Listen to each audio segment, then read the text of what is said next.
Assalamualaikum warahmatullahi wabarakatuh. Waalaikumsalam warahmatullahi wabarakatuh. A'udzu billahi minasyaitonir rajim. Bismillahirrahmanirrahim. Alhamdulillah nahmaduhu wa nasta'inuhu wa nastaghfiruh wa na'udzu billahi min shururi anfusina wa min sayyiati a'malina. May yahdihillahu fala mudilla lahu wa may yudlil fala hadiya lahu.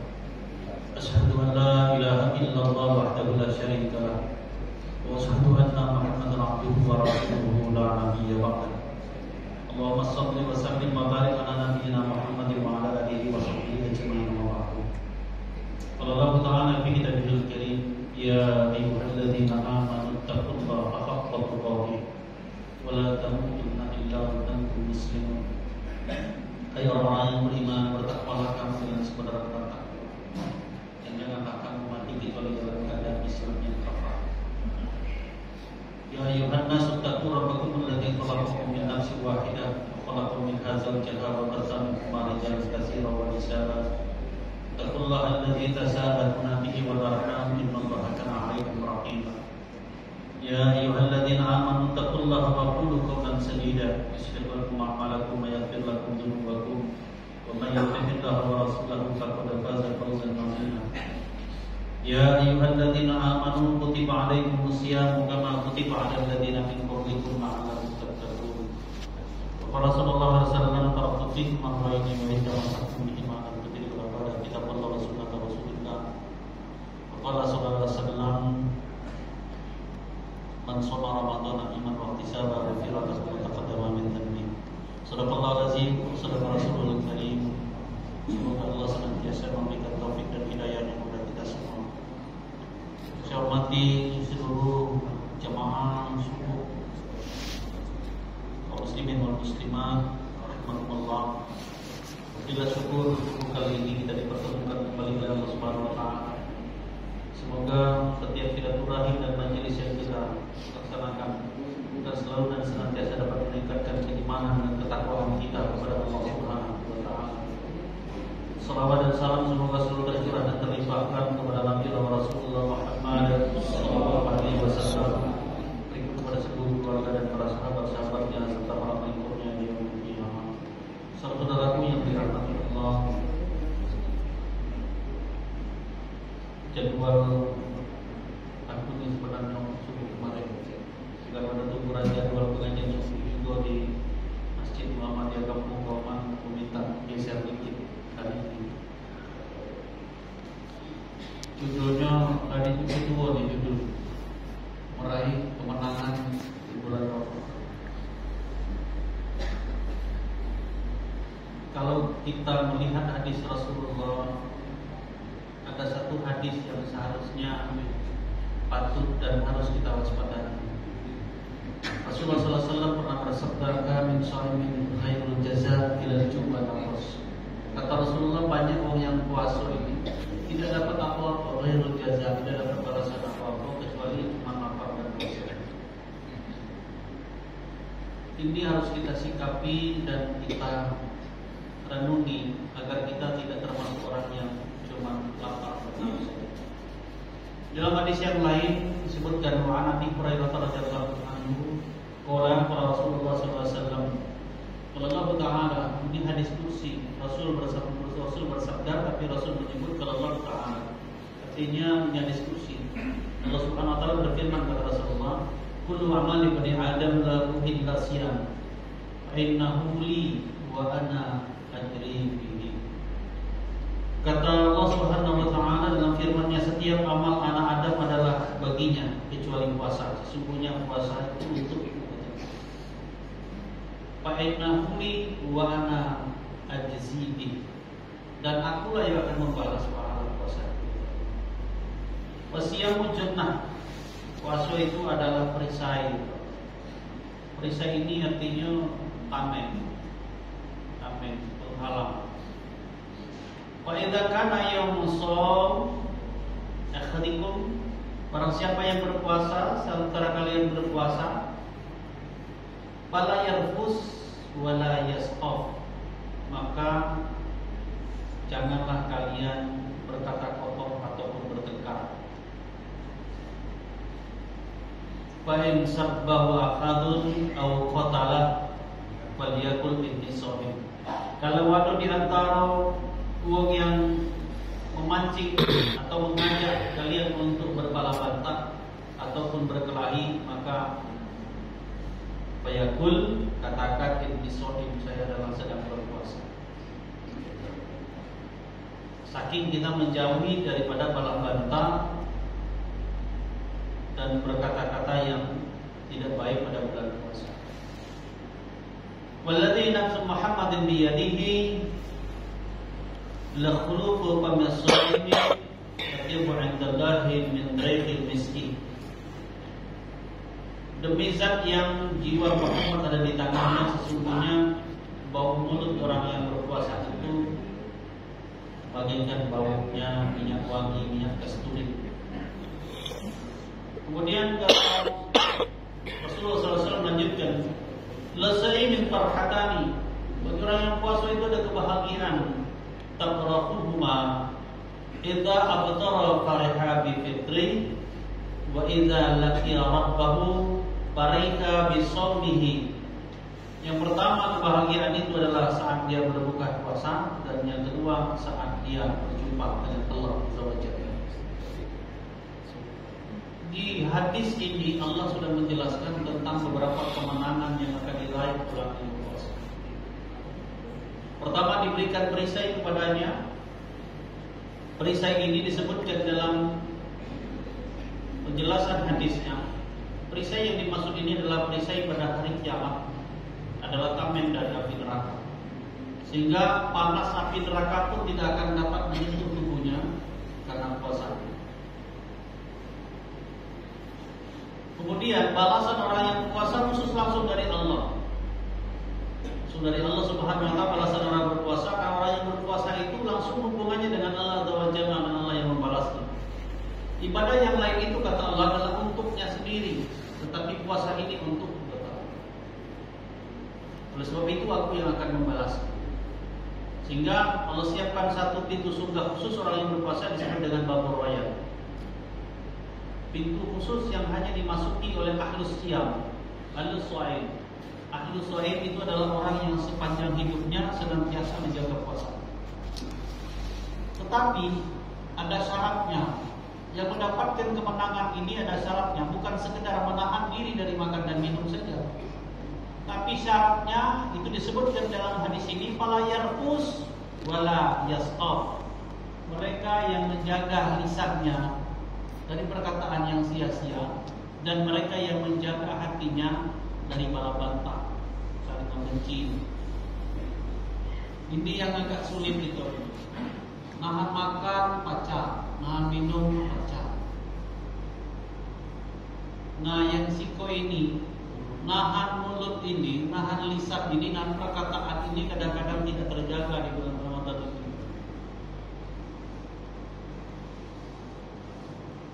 Otot tuh metangkan hati, buku-buku, ngobrol, ngantekan uang, duduk pinggir jalan, tangan hati, enak aja melalui. Ada yang lalu pandak dikateri, ada yang lalu ketinggian dikateri, ngerti kawin jadi. Maka bulan puasa dia lemakkan di masjid atau ngaji. Ini bukan sekedar hal biasa. Karena dalam hadis yang lain disebutkan, Allah tidak butuh puasamu ketika engkau tidak bisa menjaga lisanmu dan tidak bisa menjaga hatimu. Allah tidak butuh puasa itu. Kalau itu kita tidak bisa jaga mulut, tidak bisa menjaga lisan, tidak bisa jaga hati kita. Inilah sebenarnya makna yang hakiki, yang substansi dari puasa itu. Sehingga puasa itu menghantarkan seseorang kepada derajat takwa. Kalau cuma sekedar nahan makan, nahan minum, tidak akan mampu menghantarkan kita pada derajat takwa. Banyak orang tidak makan, tidak minum. Bagi untuk tidak makan dan minum juga, tapi tidak menghantarkan dia dengan derajat takwa. Sekedar tidak makan, sekedar tidak minum, sekedar tidak berhubungan suami istri, tidak akan mampu menghantarkan seseorang pada derajat muttaqin yang disebutkan dalam dalam Al-Baqarah 183. Tapi yang menghantarkan kita kepada derajat muttaqin itu adalah tidak hanya sekedar menahan hawa nafsu dan keinginan kita dari makan dan minum, lalu dengan hubungan suami istri, tapi yang juga tidak kalah pentingnya adalah ketika kita berusaha semaksimal mungkin menjaga lisan kita, menjaga hati kita, semata-mata niatnya karena takut kepada Allah. Ada juga yang nahan diri, tidak berani ngomong. Ada juga yang nahan diri, tidak berani nyaci maki, tapi kadang-kadang bukan karena Allah, takut dengan manusia. Esensinya ini adalah semua ini kita lakukan semata-mata karena takut kepada Allah. Itu tidak ngomongin bukan karena takut omongan ini disampaikan dulu, bukan, tapi kita takut kepada Allah. Ada juga itu tidak ngomong ke wong aku, tapi disampaikan ke kawan salah. Artinya dia tidak ngomong ke wong aku takut kalau disampaikan kawan, bukan karena takut kepada Allah Subhanahu wa taala. Ini intinya sesungguhnya apa yang kita lakukan, perbaikan diri, amal soleh di bulan puasa, semata-mata intinya karena takut kepada Allah Subhanahu wa taala. Ini syarat untuk meraih kemenangan. Jadi sebelum kita membeberkan beberapa bentuk kemenangan yang disebutkan di dalam Al-Quran dan hadis dari puasa Ramadan ini, maka syarat untuk meraih kemenangan ini perlu kita bahas. Tidak semua orang di bulan Ramadan ini meraih kemenangan. Sama dengan aku sering menyampaikan, iblis dibelenggu dalam hadis, iblis dibelenggu di bulan Ramadan, iblis diikat di bulan Ramadan, pintu-pintu neraka ditutup, pintu-pintu surga dibuka. Tetapi mengapa di bulan Ramadan masih saja ada kriminal dan kejahatan? Karena iblis itu terbelenggu dari orang-orang yang berpuasa dengan baik. Orang-orang yang melaksanakan puasa dengan baik di bulan Ramadan ini, maka iblis tidak punya daya upaya untuk mengganggunya dan menggodanya. Itulah hebat orang yang berpuasa. Kalau yang tidak berpuasa, tetap juga. Bukannya iblis itu diikat aja kemana-mana. Iblis itu terbelenggu maksudnya dari orang yang berpuasa. Karena kekuatan tamengnya orang berpuasa itu luar biasa, sehingga iblis tidak bisa menyentuhnya dan tidak bisa mengganggunya ketika orang yang sedang berpuasa dengan baik. Mengapa iblis tidak bisa mengganggunya? Karena orang yang berpuasa dengan baik itu dia akan menjaga hatinya dengan sungguh-sungguh, lalu menjaga lisannya dengan sungguh-sungguh. Tidak ada celah bagi iblis itu untuk masuk ke dalam diri orang yang berpuasa. Nah, yang tidak berpuasa berkumpul di sana iblis. Sehingga kejahatan di bulan puasa juga luar biasa. Jangan dikira di bulan puasa sudah kasih kejahatan. Yang hilang sendal masih juga, yang hilang motor masih juga di bulan puasa. Ada majelis yang bertanya, ya maaf Ustaz, kenapa di bulan puasa masih ada motor hilang? Masih banyak juga iblis liar. Katanya iblis dibelenggu. Aku masih juga ada yang bulan puasa karena gerbong di hotel. Bulan puasa, semayang terawih, dia kudu gerbong di hotel. Kenapa masih main Ustaz? Katanya iblis berlenggu. Iblis itu terbelenggu, tidak bisa berdaya upaya, tidak bisa berbuat kepada orang yang hari ini melaksanakan ibadah puasa dengan sungguh. Oleh sebab itu ada orang yang puasanya Senin Kamis juga puasa sunnah, lalu dia puasa sunnah, ada yang puasa sunnah Nabi Daud setiap hari selang hari. Maka sesungguhnya puasa itu adalah merupakan perisai. Bahkan disebut di situ puasa itu perisai. Perisai dari godaan iblis, perisai dari gangguan iblis, dan perisai nanti di hari kiamat dari api neraka. Oleh sebab itulah kalau kita ingin meraih kemenangan, ingin mendapatkan apa yang disebut oleh Rasul dalam hadis itu, maka puasa ini adalah jawabannya. Ibadah yang memberikan kekuatan kepada orang yang melaksanakannya, sehingga kekuatan iblis itu tidak akan mampu menembus diri orang yang sedang berpuasa. Ini dewe iblis itu. Iblis itu datang biasanya mengajak orang itu untuk berselisih, berbalah bantah, bermusuh-musuhan. Iblis itu selalu mengadu domba manusia ini supaya berbalah bantah, bermusuh-musuhan. Termasuklah Qabil dan Habil yang pertama sekali yang digoda iblis untuk bermusuh-musuhan. Sampai kepada umat Nabi Muhammad ini kita digoda untuk bermusuh-musuhan. Makanya kita ini seringnya adalah bermusuh-musuhan. Kawan bermusuhan, berada bermusuhan, bangsa warna bermusuhan. Iblis itu memang senang lihat yang seperti itu. Lalu ketika orang berpuasa, iblis itu tidak mampu untuk melakukan itu. Karena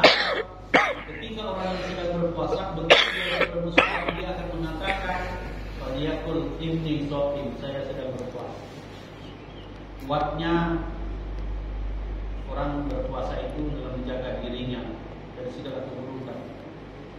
Oleh sebab itu, untuk meraih kemenangan itu, jaga lisan dan hati kita. Lisan dan hati kita ini adalah sumber malapetaka.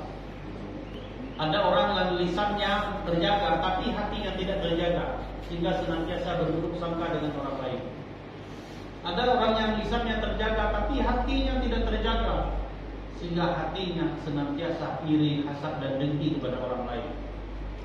Karena sumbernya ini di hati.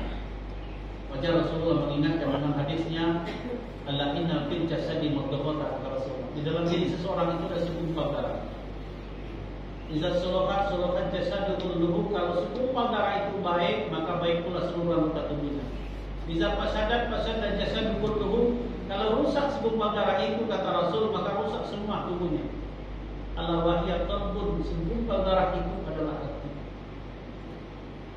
Saudara-saudaraku yang dirahmati Allah, ketika hati ini bersih, ketika diri ini bersih dari dosa, saat itulah kita merasakan nikmatnya ibadah. Kalau ibadah ini belum kita rasakan nikmat, masih banyak dosa di dalam diri ini, Pak. Kalau sudah bersih dari dosa, kita sholat taubat di bulan Ramadan ini, kita bertobat kepada Allah dengan sebenar-benar tobat. Kita jauhi diri kita dari dosa sekecil-kecilnya. Dosa hati, dosa lisan, dosa mata, dosa telinga kita jauhi. Maka pada saat itulah kita merasakan nikmatnya ibadah kepada Allah. Ringan kaki kita ini melangkah menuju ke masjid.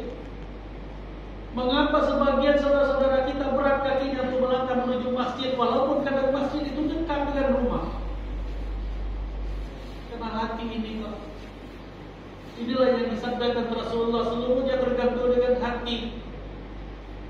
Iza suluhat jasadu kulluhu, wa idza fasadat jasadu kulluhu, ala wahya qalbun. Kalau hati ini rusak, kaki ini berat untuk melangkah kepada masjid. Kalau hati ini rusak, kalau hati ini bermasalah, maka berat lisan ini untuk mengucapkan, melafazkan ayat-ayat Al-Quran. Mata ini tidak kuat untuk baca Al-Quran ini. Sebab itu, ada saatnya nanti kita akan merasakan nikmatnya, begitu nikmatnya sholat, begitu nikmatnya membaca Al-Quran, begitu nikmatnya sedekah, ibadah itu nikmat. Karena hati ini sudah bersih. Mari kita gunakan di bulan Ramadan yang suci ini. Pertama adalah membersihkan hati kita. Jangan pernah ada lagi di hati ini satu sifat kesombongan sedikit pun, karena kesombongan ini membuat orang tidak bisa menerima kebenaran. Di antara kesombongan yang paling berbahaya itu adalah hati ini tidak bisa menerima kebenaran. Walaupun kita tahu itu adalah yang benar, tapi karena kesombongan di hati kita menolak kebenaran ini. Itu adalah kesombongan yang paling berbahaya. Ketika orang lain memberikan nasihat kepada kita, sebenarnya nasihat itu benar, tapi kita tidak mau menurutinya karena kesombongan di hati kita. Hilangkan segala kesombongan dalam diri kita. Yang kedua, mari jaga hati ini dari niat yang tulus, dari kesucian. Sesungguhnya apa yang kita lakukan semata-mata karena kita takut kepada Allah Subhanahu wa Ta'ala. Dan apa yang kita lakukan dalam ibadah kita semata-mata karena kita mengharap ridhonya Allah Subhanahu wa Ta'ala. Saudara-saudaraku yang dirahmati Allah, mudah-mudahan kalau ini yang kita lakukan di bulan Ramadan, banyak yang bisa kita raih kemenangan. Kemenangan yang pertama, Ramadan ini adalah kesempatan kita untuk menghapuskan dosa-dosa.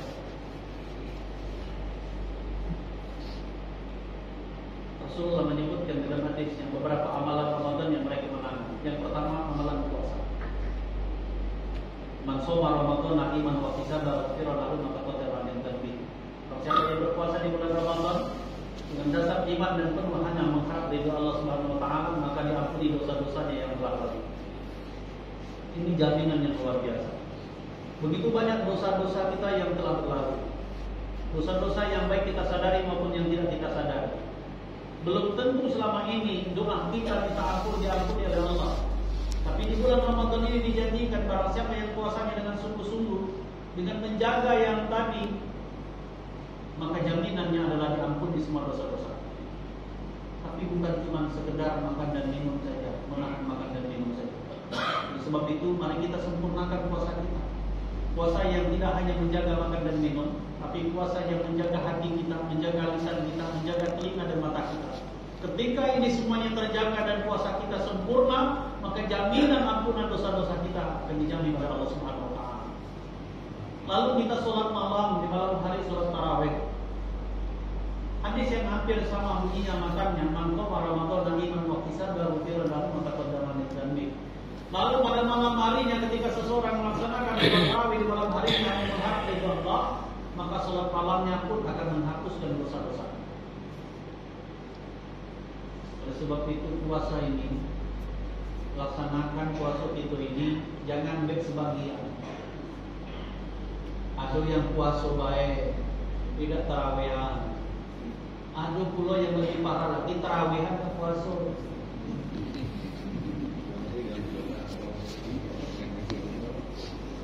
Ada yang tidak kalau puasa tidak, tarawih tidak, tapi melo lebaran.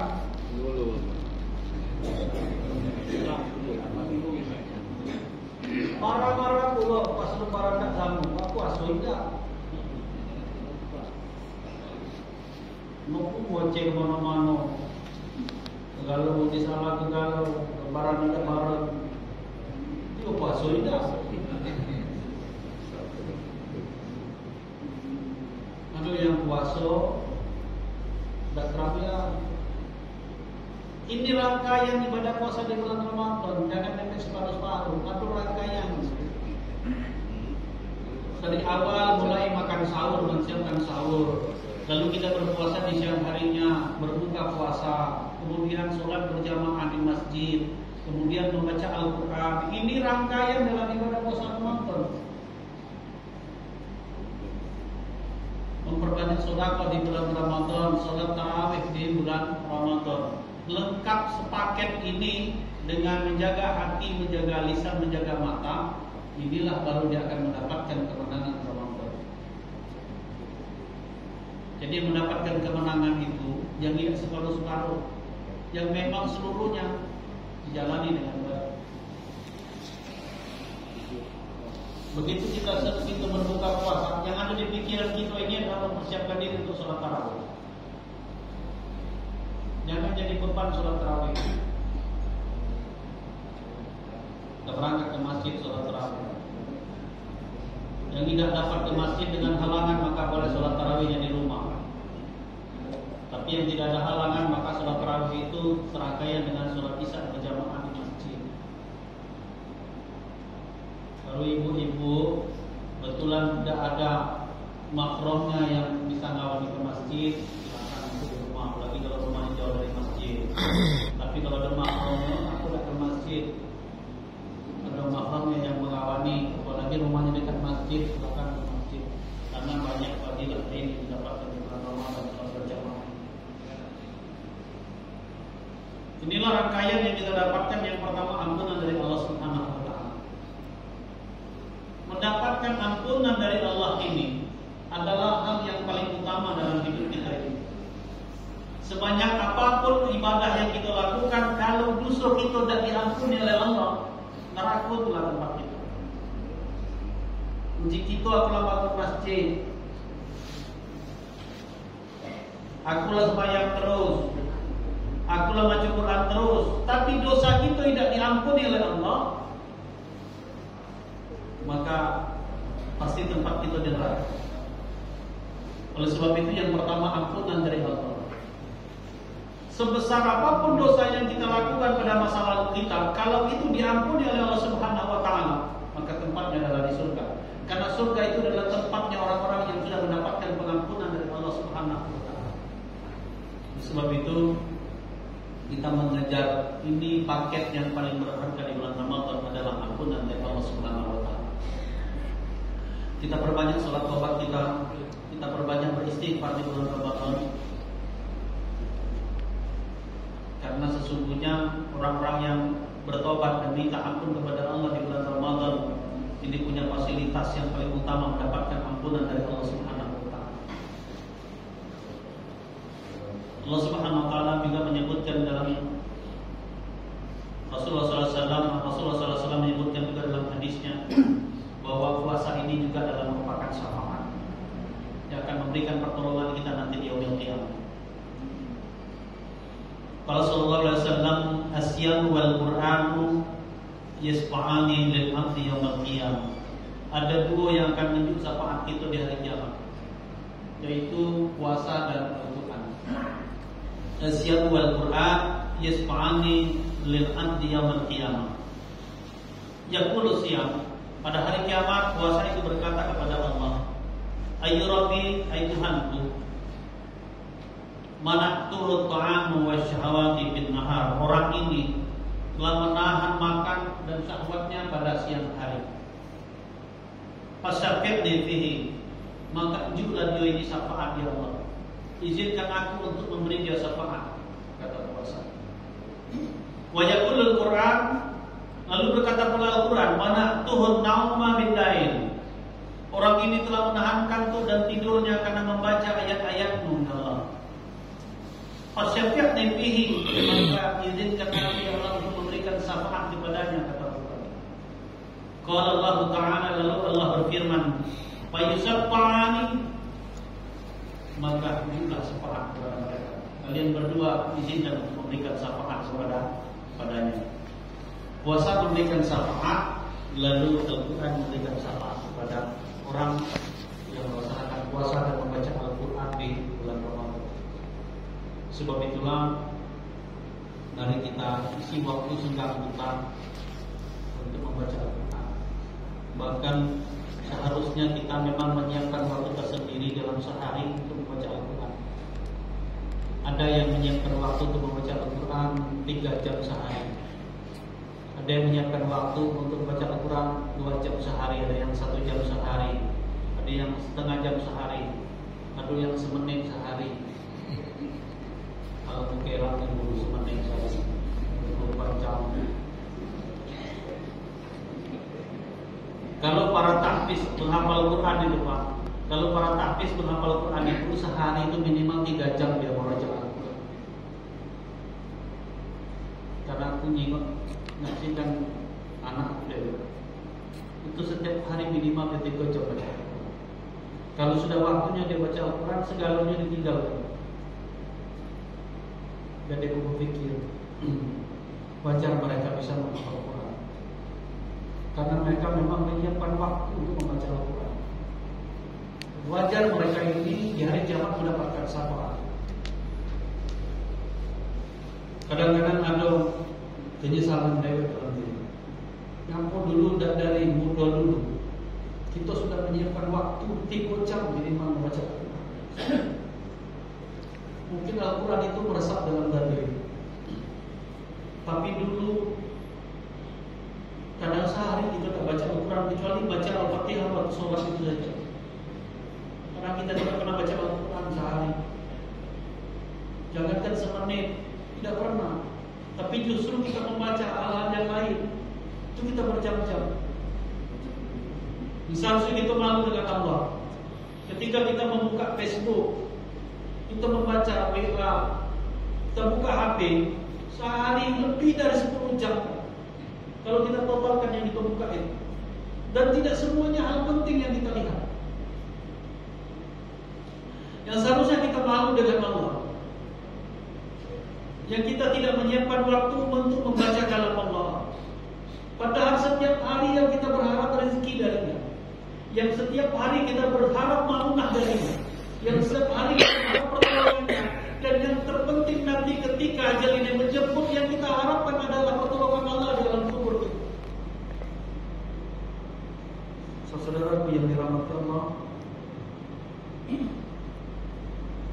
kalau kita ingat dengan alam kubur, ingat dengan akhirat,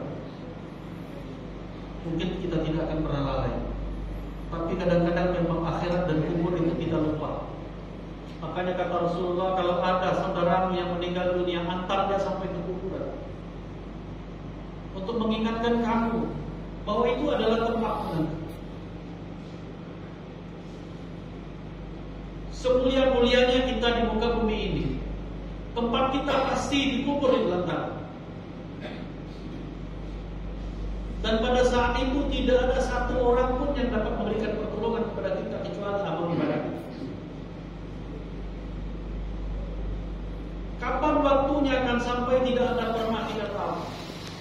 Perjalanan itu cepat.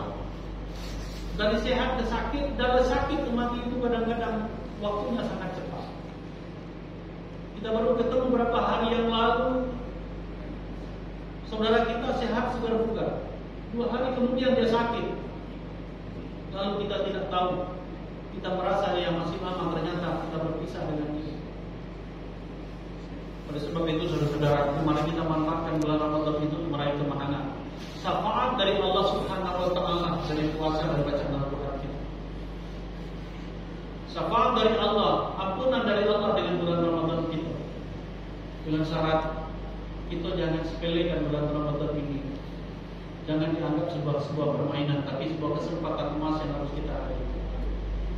Ambillah bulan Ramadan ini secara kafah, tidak dengan sebagian-sebagian saja.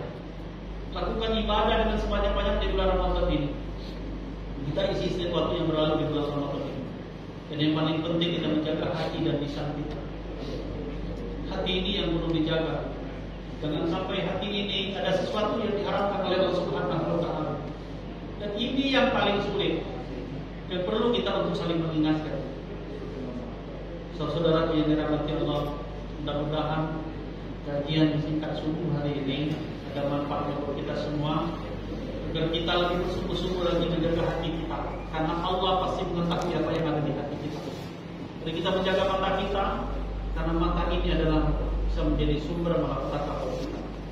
Jaga lisan kita, karena lisan kita bisa menjadi sumber dosa bagi kita semua. Semoga Allah senantiasa memberikan kekuatan kepada kita. Semoga Allah senantiasa memberikan hidayah yang terus-menerus dalam diri kita. Dan mudah-mudahan ibadah puasa kita di tahun ini akan menghantarkan kita pada derajat takwa di sisi Allah Subhanahu wa taala. Ini saja dapat saya sampaikan, lebih dan kurang saya mohon maaf. Kepada Allah kita sama-sama mohon ampunan Allah Subhanahu wa taala. Ila fisabilillah. Wassalamualaikum warahmatullahi wabarakatuh.